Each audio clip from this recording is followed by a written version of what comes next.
So there is this knot, and I'm suspecting that this hole is going through this wood and it's coming here. So if I put the resin or any liquid here, it should actually use this tunnel and come back here. So I'm going to stabilize this, but it's not really a bad knot. I can still use this piece of wood. One thing I can do is I can use my glue bottle, put some glue. This is Tide Bond 2. I can actually try to squeeze it in as much as possible, because later I will be planing this piece of wood, so everything should look flat and plain at that time. When you dry Tide Bond 2, in the beginning it becomes orangish, then later it turns out a little bit dark, something like this. This is a drop that over time became brown, so that will match with walnut very well. Tide Bond 3, when it is dry, Tide Bond 3 becomes quite dark brown. So to fill out knots, I find that Tide Bond 3 is better, but I ran out of Tide Bond 3, so I am using Tide Bond 2 right now. So in one side, I have put this glue as much as I could. Then what I will try to do is from opposite side I'll do the same. But before I do that, I will put some masking tape here so that the glue remains here. The gravity and the pressure from the opposite side will not cause the glue to drip out.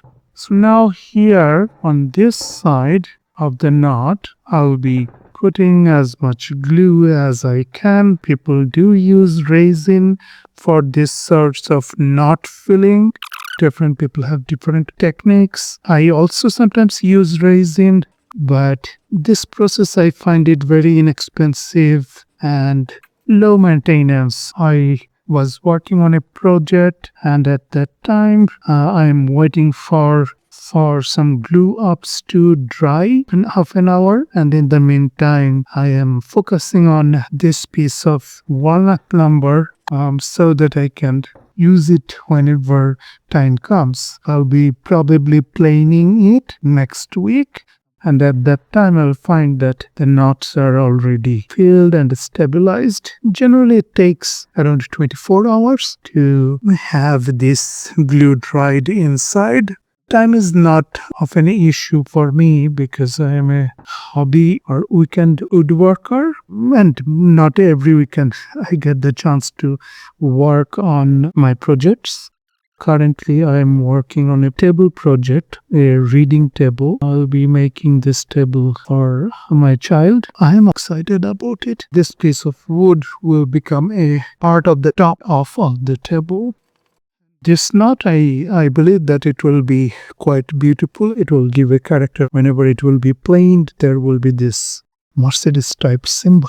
But let's see what happens over time. Here actually, if you want, you can put some contrasting sawdust if you have, or any sort of powder that has color. This is, I believe, coming from pine, or it could be coming from cedar. When I was sanding for another project, it is just going to give a little bit of contrast on the dark brown walnut. This will pop up a bit, I believe. But with wood, you never can really predict too much, especially in these sorts of things where you are doing your activities on the fly. It's likely that this will also look quite brown, maybe a little bit different kind of brown compared to the natural looking brown you have on this particular piece of wood.